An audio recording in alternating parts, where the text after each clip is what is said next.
क्या था? कृषि का विकास। प्रथम पंचवर्षीय योजना का उद्देश्य क्या था? कृषि का विकास। बंगाल विभाजन किस वर्ष हुआ था? 1905 में बताओ। 1905। चंपारण सत्याग्रह का नेतृत्व किसने किया था? महात्मा गांधी ने किया था। हिंदी स्वराज पुस्तक किसने लिखी थी? महात्मा गांधी जी। हिंद स्वराज का पुस्तक, हिंद स्वराज पुस्तक किसने लिखी थी? महात्मा गांधी। हिंद स्वराज पुस्तक किसने लिखी थी? महात्मा गांधी।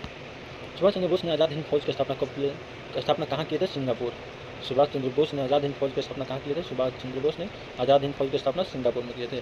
राज्यपाल की नियुक्ति कौन करता है? भारत के राष्ट्रपति। भारत के राष्ट्रपति। राज्यपाल की नियुक्ति कौन करता है? भारत के राष्ट्रपति। भारतीय संविधान के किस अनुच्छेद में द्वितीय आपातकाल की व्यवस्था है? भारतीय संविधान के किस अनुच्छेद में द्वितीय आपातकाल की व्यवस्था है? अनुच्छेद 360। अनुच्छेद 360। अनुच्छेद 360। द्वितीय आपातकाल। अनुच्छेद 360। लोकसभा को भंग करने का अधिकार किसके पास है? राष्ट्रपति। लोकसभा को भंग करने का अधिकार किसके पास है? राष्ट्रपति। एक्स ऑफिशियो पद किसे कहा जाता है? वह व्यक्ति जो पद के कारण सदस्य होता है, पद के कारण सदस्य होता है, उसे एक्स ऑफिशियो कहा जाता है। संविधान सभा का स्थायी अध्यक्ष कौन होता है? डॉक्टर राजेंद्र प्रसाद होता है। संविधान सभा का स्थायी अध्यक्ष कौन होते हैं? डॉक्टर राजेंद्र प्रसाद। चक्रवात किस प्रकार के दबाव का तंत्र है? निम्न दबाव। चक्रवात किस प्रकार का दबाव तंत्र होता है? निम्न दबाव। कौन सा पठार भारत का हृदय कहलाता है? मध्य भारत का पठार।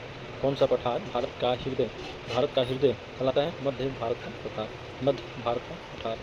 माउंट एवरेस्ट को नेपाल में क्या कहा जाता है? सागर माथा कहा जाता है। माउंट एवरेस्ट को नेपाल में क्या कहा जाता है? सागर माथा। थार मरुस्थल किस राज्य में स्थित है? राजस्थान।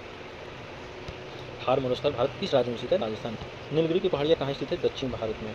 नीलगिरी की पहाड़ियाँ कहाँ है? दक्षिण भारत में। डीएनए के द्विकुंडल संरचना वाटसन एंड क्रिक ने बताई थी। कौन बताया था? वाटसन और क्रिक ने बताया था कि डीएनए द्विकुंडल संरचना होती है। सौरमंडल का सबसे बड़ा ग्रह बृहस्पति को कहा जाता है। सौरमंडल का सबसे बड़ा ग्रह किसको कहा जाता है? बृहस्पति को कहा जाता है। बृहस्पति।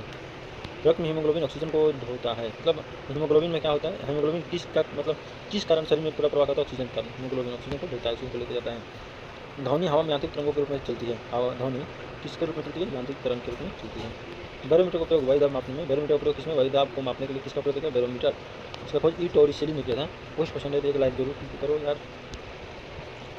बैरोमीटर का उपयोग वायुदाब मापने में होता है। ध्वनि हवा में यांत्रिक तरंगों के रूप में चलती है। हीमोग्लोबिन ऑक्सीजन का प्रवाह करता है। सौरमंडल में सबसे बड़ा बृहस्पति। डीएनए उत्कलन संरचना वाटसन क्रिक ने दिया था।